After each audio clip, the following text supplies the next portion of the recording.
I never imagined I'd be here, feeling like a stuffed sausage in this wedding dress. My belly is so swollen from the twins growing inside me, and the tight corset of the gown is pressing hard against my ribs with every breath I take. I sit at the head table, watching everything happening around me, but it feels like I'm not even part of my own wedding. The guests are drinking and dancing to the lively music, but their joy feels so far away from where I am right now. My new husband, James, is sitting at the next table, drinking more and more as the night goes on.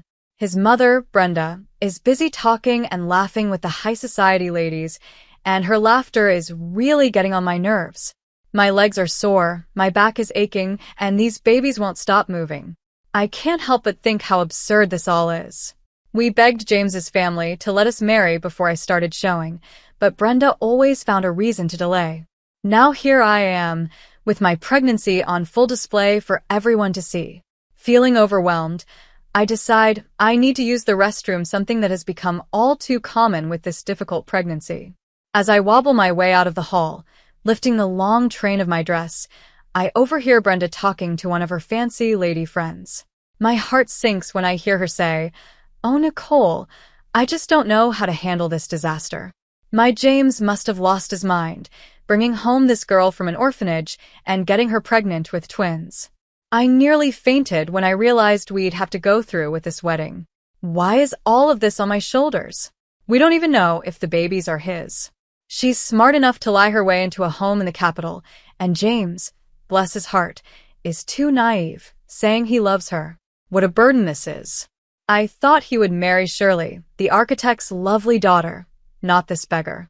Her words hit me hard, like knives twisting in my chest.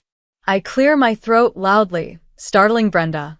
She turns to me, quickly putting on a fake smile and speaking in a sweet, sing-song voice. "Olivia, dear, are you feeling okay? You look pale. Let me have the driver take you home. You need rest in your condition. Go home. We'll finish the party without you." As I stand there, hurt and insulted, I can't help but wonder how I ended up in this situation, married to a man whose mother clearly hates me. Is this really the life I want for myself and my children? I find myself wishing for a mother figure to guide me through all this chaos. The faces of the kind nurses from the orphanage flash in my mind. I wish one of them were here now, offering comfort and advice as I face this overwhelming situation. Growing up without parents, I've always felt an emptiness inside me, but never as strongly as I do in this moment. I wonder what it would feel like to have a mother to turn to, someone to hold my hand and tell me everything is going to be okay. But I know there's no point in thinking about what I don't have. I've survived on my own before, and I'll do it again this time for my babies. They may not have grandparents or a father, but they'll have me, and I'll make sure I'm enough for them. I straighten my shoulders, feeling a strength I didn't know I had. It's time for me to become the mother I always wished I had. Lying here, with my pillow wet from tears, I can't believe how my wedding day turned into such a nightmare. The memory of Brenda's fake smile and sugary sweet voice still makes my stomach turn. I left my own reception, surrounded by strangers who looked down on me with disdain. Their judgment hung in the air, as heavy as the perfume they wore. I prayed that James would notice I was gone, that he would come rushing after me, full of love and concern. But here I am, alone, while the party continues without the bride. It feels like a cruel joke, as if I'm unimportant and easily forgotten. The sound of the front door opening snaps me out of my thoughts. James stumbles in at dawn, smelling of alcohol and expensive perfume. He doesn't even make it to the bed. He just collapses on the floor, still fully dressed. As I listen to his drunken snores, I feel a wave of nausea that has nothing to do with my pregnancy. This isn't the marriage I dreamed of, not even close. My mind drifts back to how beautifully our love began, such a sharp contrast to this bitter reality. I can barely remember my life before the orphanage, just scattered memories. I recall a woman's pleading voice, telling me not to cry, and that I'd be going to live somewhere else. At 4 years old, I arrived at the orphanage, not speaking much, not knowing who I was or where I came from. I slowly adjusted, always quiet and reserved. My childhood, there was neither good nor bad, just routine. Wake up, go to bed, attend classes, play. It was all planned out, and I accepted it quietly, not knowing any other way of life. The teachers liked me because I was smart and calm. After graduation, they helped me get a small, rundown government apartment. To me, it was perfect. I dreamed of becoming a doctor and enrolled in medical school. That's where I met James. He was so different from anyone I had ever known, charming, full of energy, and from a world I could hardly imagine. When he proposed, I thought I was living a fairy tale. Now, as I lie here listening to my husband's drunken snores on our wedding night, I wonder if I've made a huge mistake. I can't help but think of all the women I saw during my medical rotations, women hurt and broken by men who promised to love them. Is that what my future holds? No, I tell myself, I won't let that happen. I've survived on my own before, and I can do it again if I have to. My babies deserve better, and so do I. As the first rays of sunlight peek through the window, I make a silent promise to myself. I'll finish my degree, become a doctor, and build a life where I'm valued and respected. If James wants to be part of that life, he'll have to prove he's worthy. And if not, I've faced tougher challenges before. I place my hand on my swollen belly, feeling the twins move. We'll be okay, I whisper. For the first time since the wedding, I actually believe it. I never thought I'd end up here, working part-time at a pharmacy just to get by. Back then, my life was simple. I was the girl with the sweet smile and bouncy curls that caught the eye of every boy. But I wasn't in a hurry to fall in love, no way. The orphanage had taught me better. I had seen too many girls lose their way, dragged down by alcohol, drugs, and bad choices. I made a promise to myself. Career first, marriage later. But the heart doesn't always listen to practical plans. It was just another day at the hospital, helping a patient after surgery, when I saw him. A handsome young man with eyes as dark as midnight. James caught my attention right away. He was so polite and charming, with a wink and a compliment that made me blush. What started as a friendship quickly turned into love before I even realized what was happening. James came from money, his mother a businesswoman, his father working in city administration. At first, I felt out of place, but I didn't hide my background as an orphan or my lack of a wealthy family. James, bless him, admired my strength and independence. He told me I was amazing for fighting on my own, studying, and working hard. He said he respected that. He even admitted that sometimes he felt weighed down by his parents' constant support and worry. I remember telling him how lucky he was to have someone care for him like that. You think being independent is easy? I'd said. It's scary, not having anyone to fall back on. We started dating, and before I knew it, I had fallen in love. All my old resolutions gone. James was caring and gentle. He promised we'd be together forever, and I believed him. I thought I had found my perfect happy ending, like in the romance novels I used to secretly read at the orphanage. But a few months later, everything changed. I started feeling strange, always tired, and crying for no reason.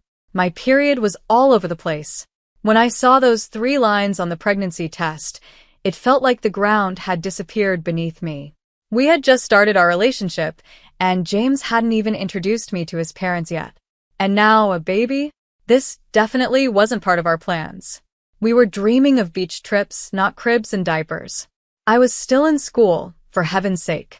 How were we supposed to raise a child when we barely had anything serious between us? We just had love and a new relationship we were still building. I didn't know how to tell James the first was pregnant. I kept putting it off, getting more anxious with each passing day, until I finally realized I couldn't wait any longer. With my heart in my throat, I decided it was time. I took a deep breath, my heart racing. "Honey, I need to go to the doctor tomorrow," I said, trying to keep my voice steady. "Would you come with me? I really need your support, please." James's face filled with worry right away, and he agreed without a second thought. He asked if I was sick, his voice full of concern. I gave him a vague answer, telling him we'd know everything by tomorrow. The next day, I led him into the ultrasound room, my palms sweaty, my stomach flipping. The news was even more shocking than we expected. I was pregnant with twins. Even the doctor looked surprised, checking my belly carefully before saying, "Congratulations, it's twins," with a smile. His cheerfulness was the complete opposite of James's reaction. On the way home, James couldn't stop pacing and talking, his words hitting me like a ton of bricks. "How could this happen?" he demanded. "I'm going to be a doctor. How did I not think to protect us? Now we're in real trouble. How can I tell my parents? They'll kill me." He kept going, saying how his tiny apartment was already too small for the two of us, let alone for four. He didn't even have his own place yet, he reminded me. His father had promised him a luxury apartment as a wedding gift, but now who knew how his parents would react? I felt like I was drowning in a sea of emotions, fear, guilt, and uncertainty. Tears streamed down my face as I whispered that I didn't know what to do. I told him I was just as shocked and unprepared as he was. I still had to finish school, and now there were twins. But then, something inside me snapped. "Don't yell at me like this is all my fault," I said, my voice stronger than I felt. "You were there too. I didn't make these babies on my own." My voice cracked as I finished, but I stood my ground. I voiced my biggest fear. "Are you going to leave me now?" As I stood there waiting for his answer, it felt like my whole future was hanging in the air. Would he stay with me? Or would I end up alone, just like I'd always been afraid of? In that moment, I realized that no matter what, I had to be strong for myself and for the little lives growing inside me. I never imagined I'd be in this situation, stuck between love and judgment, hope and despair. James's hug should have made me feel better, but his words felt empty. He said the babies were his too, and apologized for losing his temper. He said we needed to tell his parents and somehow get married. He promised we'd figure it out together, though he didn't really know how. I felt a bit of relief, but it didn't last long. When we met with James's parents, their reaction was as cold as a winter morning in Alaska. James tried to break the news gently, telling them we were in love and expecting twins. He begged for their understanding, admitting we were just as surprised as they were. Brenda Smith, his mother, clutched her chest and gasped like she'd been shot, while his father just frowned, staying silent. What followed was a long, humiliating questioning, like they were putting my life under a microscope. With every question, I could feel myself becoming less and less acceptable in their eyes. Not only was I pregnant with twins, but I was also an orphan with no family and no money. In their eyes, I was a terrible match for their only son. But they had no choice. They had to accept me as their son's bride. They decided to rent out my tiny apartment and have us live in their mansion. At least they reasoned there would be space for the children to play. And just like that, a new chapter of my life began. Adult family life. No more working at the pharmacy. Either my future in-laws were firmly against me working in a shop. I was thankful they at least let me finish my studies. There I was, taking my final exams with a belly as big as a watermelon. I had always dreamed of getting married before my pregnancy showed, wanting everything to be perfect. I imagined dancing with my love, trying on different wedding dresses, and picking out veils and accessories. A wedding, after all, is more than just a celebration for a woman. It's a symbol of love, a rite of passage, a memory to cherish for life. But Brenda Smith had other ideas. She delayed the wedding 4 times, each time with a new excuse. First, it was an illness, then high blood pressure, then work obligations, or the season wasn't right. It felt intentional, like Brenda was trying to delay the wedding until I was in my 3rd trimester, looking shapeless and far from beautiful. Maybe she wanted to make a fool of me in front of the guests. Brenda was a tough woman, without any sign of compassion, respect, or kindness. She controlled the entire family and their business with no one daring to question her. As I lay in bed each night, my hands resting on my growing belly, I couldn't help but wonder what I had gotten myself into. Was this the family I wanted for my children? For myself? But then I'd feel a small kick, a reminder of the little lives counting on me, and I'd gather my strength. I might not have chosen this situation, but I was determined to face it for my babies and for myself. In the Grand Smith mansion, Brenda's smile was always as bright as polished silver when others were around. But as soon as James came home from work, she would pull him into his father's study, and her true nature would come out. "Darling," she'd coo, her voice full of fake concern, You won't believe what your fiancé did today. She ruined your silk shirt. The foolish girl washed it on the wrong setting.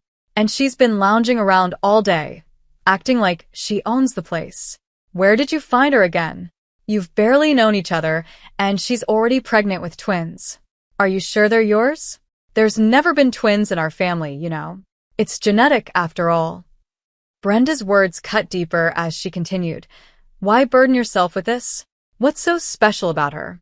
She's a simple girl, not even that smart, and she hasn't even finished school yet. She doesn't have a penny to her name. Can you imagine 3 babies crying all the time? It would drive me mad, and it will drive you mad too. You're still young, James. Your whole life is ahead of you. And now you want to tie yourself down with sleepless nights and all this responsibility? You're still just a child at heart, used to living with mommy. Are you sure you're ready for this? You don't need to worry about children who might not even be yours. Wake up while you still can. James, clearly upset, would defend himself. He asked his mother what she was suggesting that he throw out his pregnant fiancée. What would people think? He insisted he truly loved me, even admitting he didn't want kids right now and couldn't imagine what life would be like with them, but he said we'd get used to it. What else could we do? Brenda's smile would turn even sweeter, almost sickening, as she replied, Of course, we don't need to throw Olivia out. That would be cruel. But I have another idea. After these talks, James would come out of the study irritated and on edge. It was clear he wasn't happy about becoming a father so soon either. He felt like his life was over, that he'd be stuck at home forever. Even the wedding felt like a hollow, pointless event, just done to keep up appearances. I stand there watching James mumble something I can't even understand before the registrar. His hands are shaking as he slips the ring on my finger. This moment, the one I dreamed of since I was a little girl, feels empty, like a badly rehearsed play. After the ceremony, he disappears into the celebration, not even noticing when I quietly slip away, too tired and heartbroken to keep pretending. Is this how a man in love acts? Where is the tenderness, the warmth we used to have? It's as if our unplanned pregnancy erased every bit of affection between us. 3 weeks go by, and there's no talk of a honeymoon. James's parents are watching every penny that was gifted to us as newlyweds money I haven't even seen. We start arguing over the smallest things. He's annoyed by my tossing and turning at night, complaining that I keep him awake. Before I know it, he moves to another room. My heart breaks a little more each day.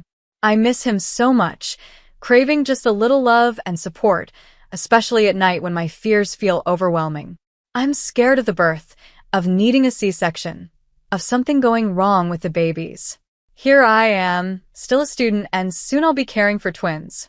I have no one to confide in, no shoulder to cry on, no family or real friends.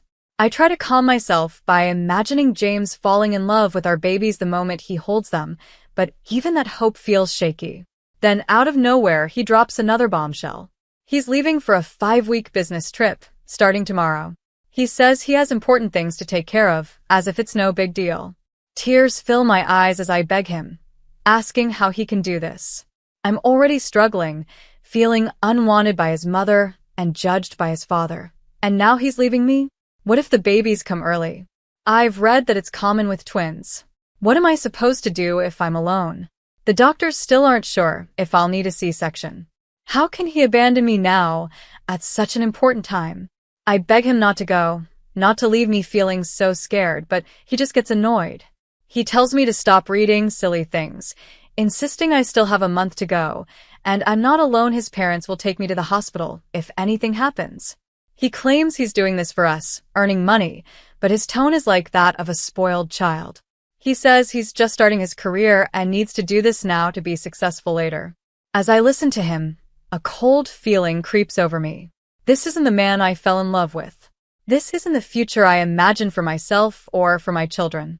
As I place my hand on my swollen belly, feeling the twins move, I know I have to be strong for them, even if I can't be strong for myself.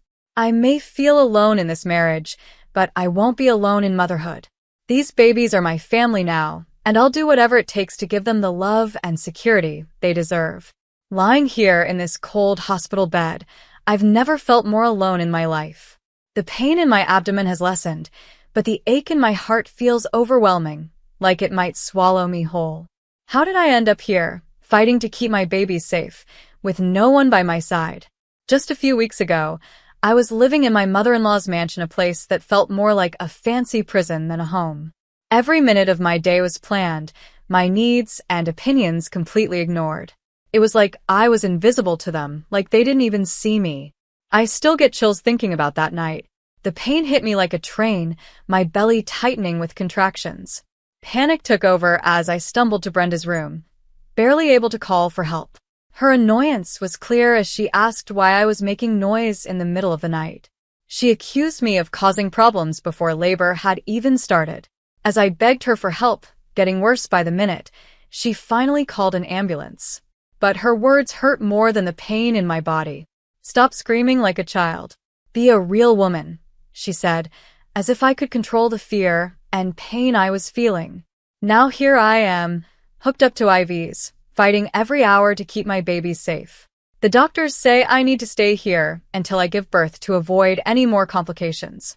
I feel so desperate, trying to reach James, hoping he'll come back to support me, but his phone is always out of service. His mother won't answer my calls either. A terrible thought creeps into my mind. Did they plan this? How am I supposed to stay here alone? I don't even have anyone to bring me my things. Thankfully, I managed to save a little money from renting out my apartment, but it's barely enough for a few weeks, let alone if I need medication. As I lie here listening to the steady beep of the monitors, I can't stop thinking about the girls I knew at the orphanage. So many of them ended up in situations like this alone, scared, with no one to help them. I always thought I'd be different, that I'd find love and build my own family. Here I am, married, yet feeling more alone than ever. But as I feel a flutter in my belly, a reminder of the precious lives I'm carrying, I gather my strength. I may not have the family I dreamed of, but I will be the mother these babies deserve. I'll fight for them with everything I have, even if I have to do it alone. This isn't the life I imagined, but it's mine, and I refuse to let it break me. Days blur together as I lay in my hospital bed, feeling lonelier than ever before. No visitors, no calls, just silence. A terrible thought started to grow in my heart like a weed, choking out any hope I had left. Had James really abandoned me? Changed his number? It seemed unreal that we hadn't been able to reach each other for days, yet here I was alone. I buried my face in my pillow, my tears soaking the thin fabric. My nerves were frayed, and I was losing hope. The other patients, bless them, tried to comfort me with shared fruit and kind words. I even made a friend, Joyce Meyer, a sweet nurse's aide who took pity on me. She'd chat with me and try to lift my spirits, sometimes bringing homemade meals, which were a blessing compared to the bland hospital food. But nothing could ease the deep ache in my soul. I was about to give birth, and my husband was nowhere to be found. In desperation, I turned to Joyce, pleading for her help. I told her how exhausted I was, how I feared something terrible had happened to James. "Why has he vanished?" I asked, my voice barely a whisper. "Where could he have gone? He wouldn't leave me here forever. We're married, aren't we?" The words tasted bitter as I spoke them, voicing my deepest fears. What if something had happened? I handed Joyce a note and begged her to deliver it to his address. "Please, I need to know. I think I'll go mad with these thoughts," I told her. Joyce, bless her heart, agreed to help and promised to go after her next shift. I waited anxiously, torn between hope and dread. But when Joyce returned, her news hit me like a physical blow. She told me she had seen James, alive and well, leaving the mansion with another woman. When she approached him with my note, he looked at her strangely, then at the woman in blue beside him. He told Joyce she must have the wrong address, that he didn't know anyone named Olivia. He didn't even read the note, he just tore it up and threw it away. Joyce said she could tell by his shifty eyes that he was lying. "He's abandoned you," she said softly, her voice gentle, but her words cutting deep. "He's decided to forget you." As Joyce's words sank in, it felt like a balloon of pain exploded inside me. Tears streamed down my face, and suddenly, I felt a rush of water between my legs. Joyce's eyes widened as she shouted that my water had broken. She rushed to get the doctor, telling me to hang in there and that she'd be right back. In that moment, as the first contraction hit, I realized this was it. I was about to become a mother alone, heartbroken, but determined to be strong for my babies. They were all I had now, and I promised myself I'd give them all the love and protection their father had refused to give us. This wasn't the beginning I had dreamed of, but it was our beginning, and I was ready to face whatever came next for my children's sake. I never thought I'd be here, cradling 3 precious newborns in my arms, feeling both overwhelmed with love and crushed by the weight of abandonment. The birth, thank goodness, was smooth and I didn't need a C-section. But as I looked down at my beautiful baby boy and girl, reality hit me hard. I couldn't even hold both babies at once. My voice broke as I whispered, "I don't even have a stroller." Tears ran down my cheeks as the enormity of my situation sank in. Joyce, my angel of a nurse's aide, tried to comfort me. She told me not to worry, that everything would be okay. She even mentioned her brother, Paul, who might bring flowers and balloons. "You're not alone," she assured me, and I clung to those words like a lifeline. She told me about Paul, kind and compassionate, with a limp from saving a child from under a truck. Joyce promised to contact City Hall to look into bigger apartments or financial aid. She and her brother would help me, she said. Her words were meant to be comforting, but they only reminded me how truly alone I was. When the day of discharge came, my hospital roommates helped me get ready. It felt strange putting on makeup when my world had fallen apart. City Hall officials even arrived to take pictures for their records. Paul, Joyce's brother, was waiting downstairs. He was tall and friendly, despite his noticeable limp. He handed me flowers and gave me a hug, whispering words of encouragement. Just then, a local TV crew arrived, looking for heartwarming stories about new mothers. They focused on me and the twins, asking about my first impressions and expectations. I forced a smile, trying to look composed for the cameras. After the whirlwind interview, Joyce and Paul helped me into a taxi. When I finally entered my tiny apartment, I let out a deep sigh, followed by more tears. How was I supposed to manage 3 babies alone, without even a crib or a stroller? But beneath the fear and uncertainty, there was a fire burning inside me. I was angry at James. I felt discarded, like I wasn't good enough. But in that moment, I made a vow to myself and my babies. We would survive. We would thrive. And we would prove that we didn't need a man like James or his family. I won't ask them for a single penny. We'll make it on our own, no matter what. As I look at my sleeping twins, I feel a strength I never knew I had. We may be starting with nothing, but we have each other, and that's everything. In the luxurious Smith family mansion, excitement filled the air. A local news story had just featured a heartwarming piece about a brave mother who had given birth to twins. The whole family watched as Olivia was seen on TV being greeted by a man with a noticeable limp. The clip was short, focusing mostly on Olivia and her babies. Brenda Smith's sharp voice cut through the room. She exclaimed that this proved what she had suspected all along, that the babies weren't James's. She declared that the real father had finally shown up. James, torn between his love for Olivia and his mother's influence, struggled to understand what was happening. He suggested that maybe Olivia had just asked someone for help. He admitted they had made a mistake by abandoning her and the children, his voice full of regret as he confessed he still loved Olivia. He reminded his mother that they were, after all, still married. Brenda's anger was clear as she scolded her son for being naive. She refused to believe that the twins could be James's, insisting that strangers' children wouldn't be welcome in her home. With a cruel smile, she predicted that Olivia wouldn't last long on her own. She mentioned that she had heard Olivia was seeking government help, but she was confident that her husband's connections in city administration would block Olivia from getting public housing. Brenda sneered, saying Olivia would soon come crawling back with no way to support herself.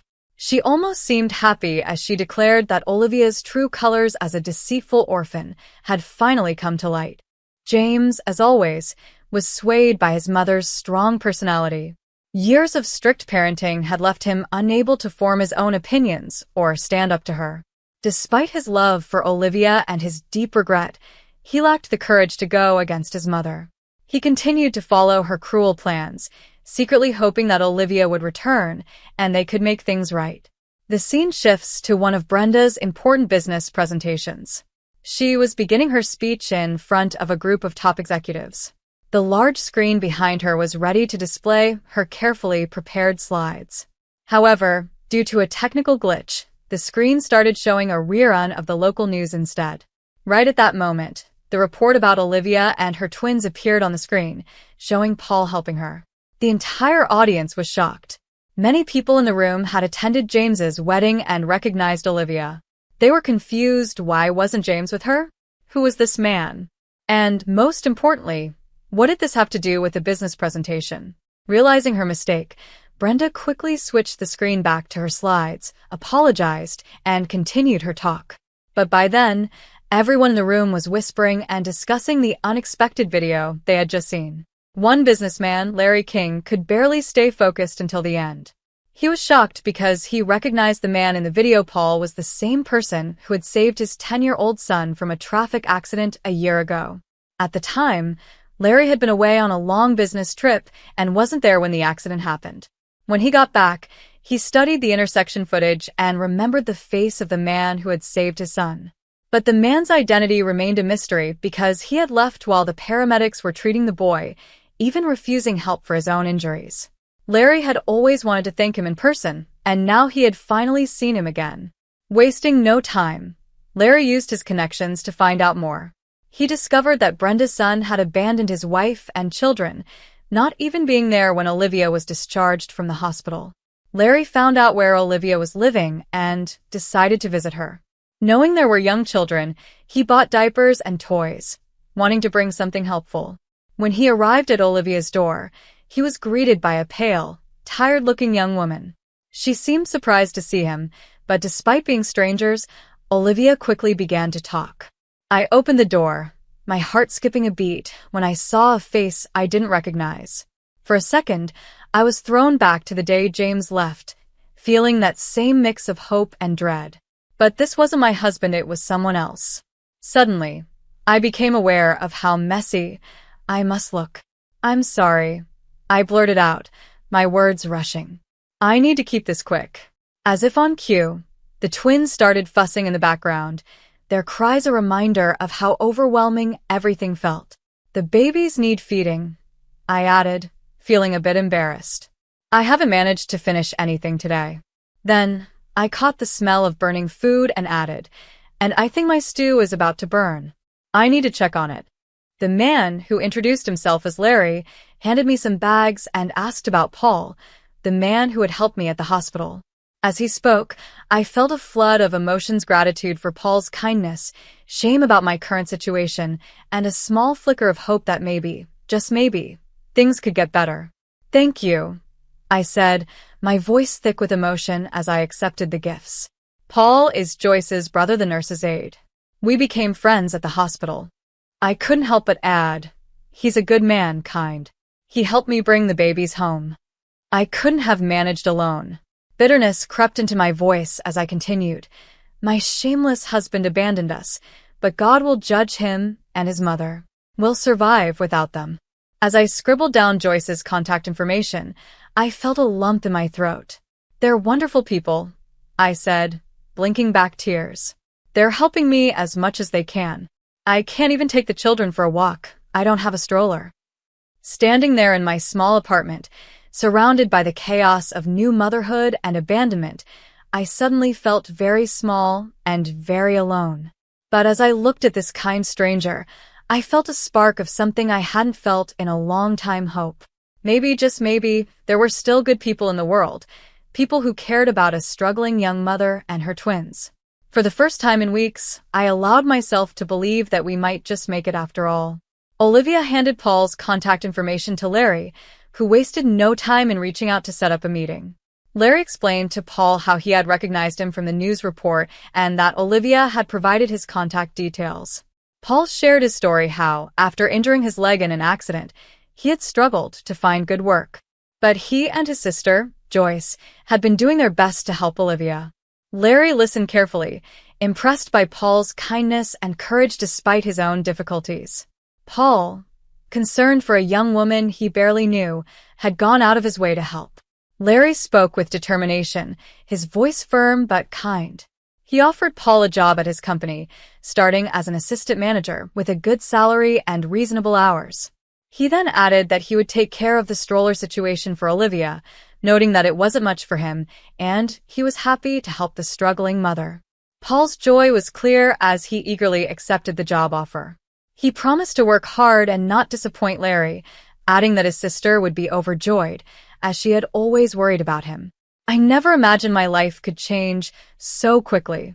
One moment, I was drowning in despair, and the next, a lifeline appeared in the form of Paul and Larry.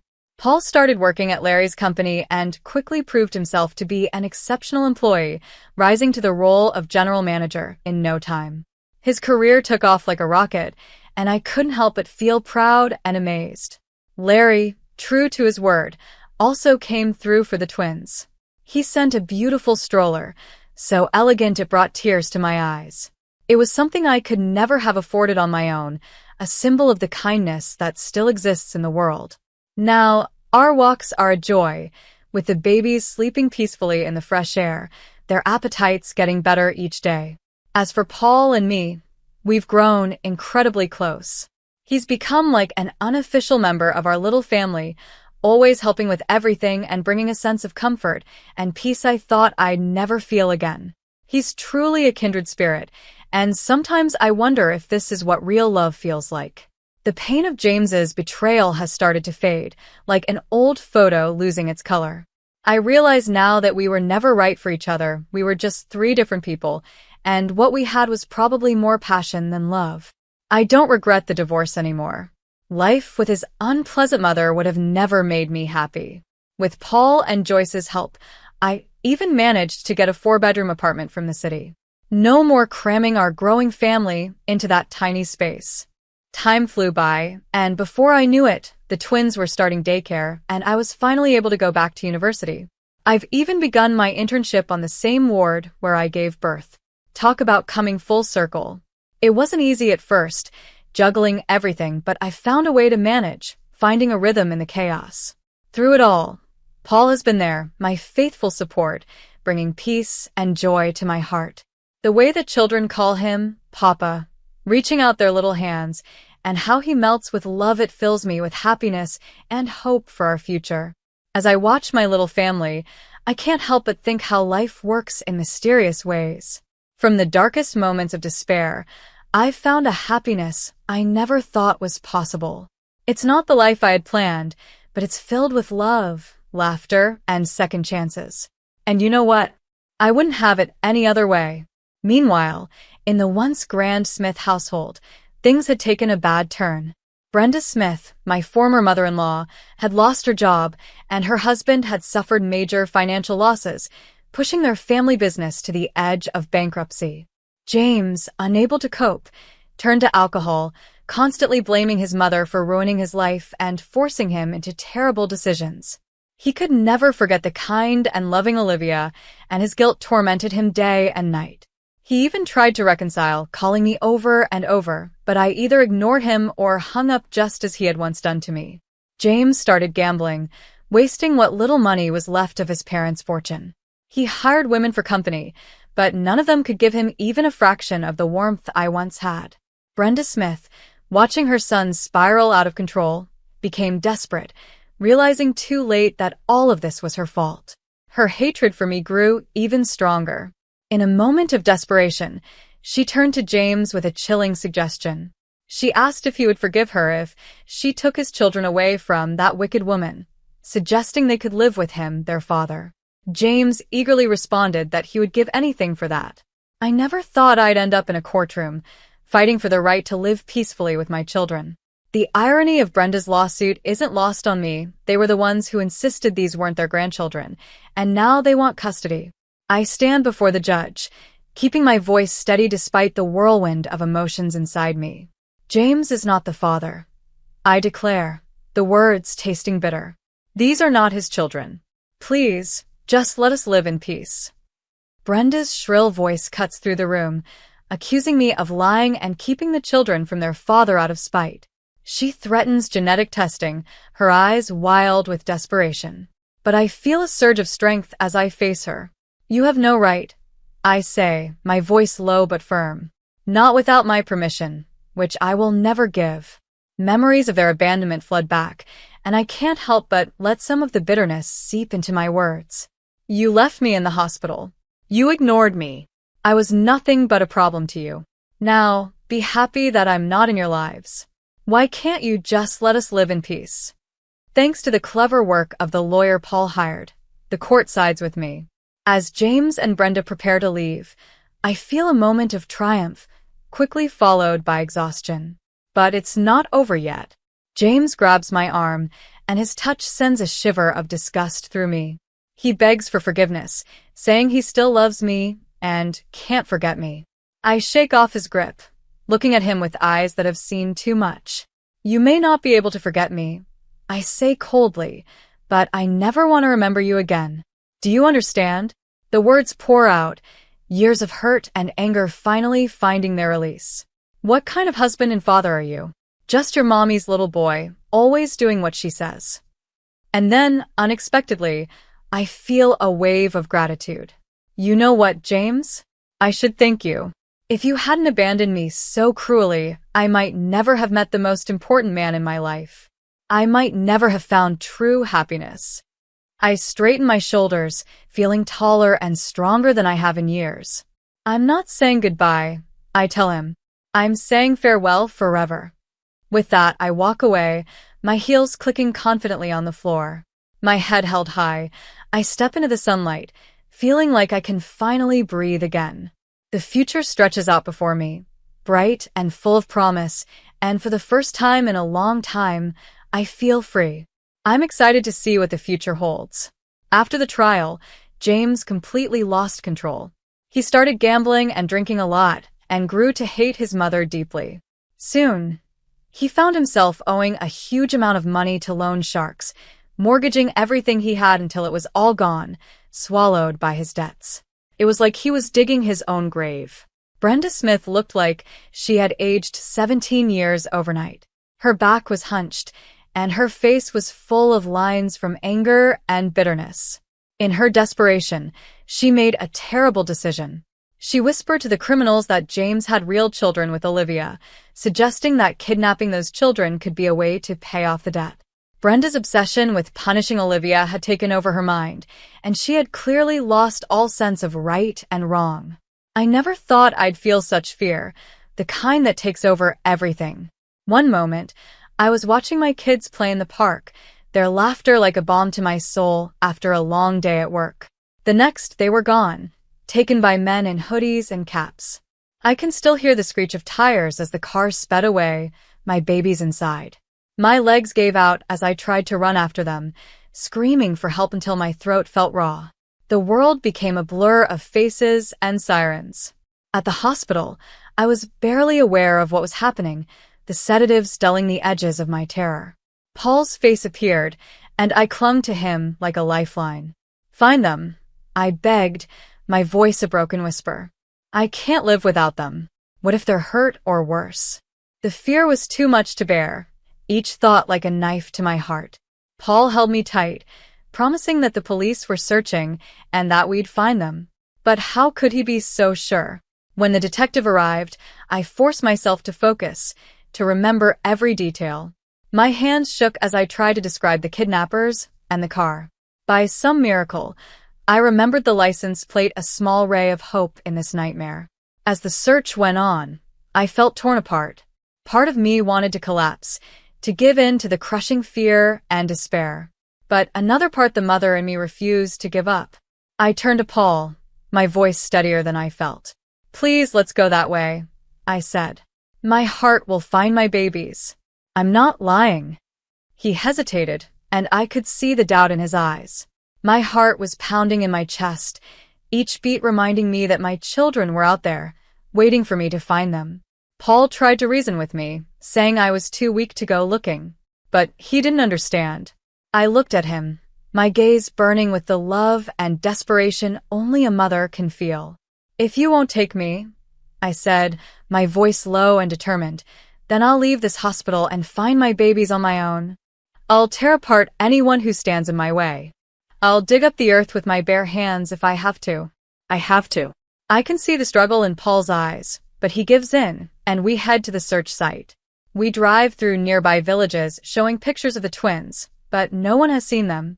As darkness falls, Paul tries to convince me to go back, but I'm filled with a fierce determination. No, I say, my voice breaking. I'm not going back until we find them. Please understand, my heart is about to stop. I can't eat or sleep anyway. Let's just ask a few more people. Just as we're about to leave the last village, I spot a forest ranger's cabin.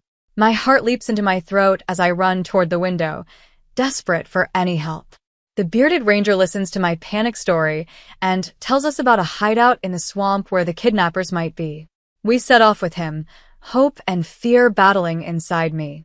At the hideout, we see a faint light in a small window. Suddenly, there's a scuffle and then a gunshot. The ranger quickly subdues a man, and we find my terrified children inside. The man claims he saved the children from criminals and brought them to the cabin for protection. As we bring the children home, relief washes over me like a tidal wave. Holding them in my arms again, joy and gratitude overwhelm me. Later, the police reveal that the man in the cabin wasn't the kidnapper, but their rescuer. He leads the authorities to where the real criminals were hiding, and evidence is found that exposes Brenda Smith's evil plan. She is sent to a mental institution, and James's life spirals even further with his father dying of a heart attack and their family business collapsing. Looking at my children, safe in their beds, I realize this nightmare has finally ended, though the fear still lingers, a reminder of how quickly everything can change. I promise myself to hold them closer, love them more fiercely, and never take a moment for granted again. I never thought I'd find peace after everything we've been through, but here we are, sitting down to dinner with Scott, the man who saved our children. As I watch Paul thank him, calling him a true hero, a warmth spreads through my chest. Scott humbly responds, saying I'm the real heroine for never giving up, and his words bring tears to my eyes. I smile softly and say, we just did what any parent would do, but deep down I know it was more than that. As Scott shares his tragic past, I see my own pain reflected in his eyes. When Paul offers him a job as the caretaker of our property, I feel a surge of pride and love for this man who has become my rock. I join in, telling Scott that it's our turn to do something for him, and I mean every word. The thought of Scott spending time with our children, teaching them to fish and sharing his stories, fills me with a sense of wholeness I never thought I'd feel again. As we sit around the table, sharing stories and laughing, I realize we've found more than just the man who saved our children. We've gained a new member of our family. Watching Scott settle into his role as caretaker and seeing our relationships grow, I'm reminded of how life can surprise you. Every moment we spend together feels like a gift, and each shared experience is a treasure. On weekends, while the men fish and I watch the kids catch butterflies or enjoy the sun, I look at my little ones with a love so deep it takes my breath away. I think back to how scared I was of having twins, worrying that I'd be overwhelmed. That first year was tough, but now I have 3 little miracles who love me, who call me mommy, with so much affection. It's fun, it's wonderful, and it's the best reward I could have ever imagined. As I sit here surrounded by the family I've built not just through blood, but by choice, I realize that sometimes the most beautiful things in life come from the darkest moments. We didn't just survive, we thrived. And that, my friends, is the greatest story of all. If you enjoyed this story, I'd be grateful if you could give it a like and subscribe to the channel.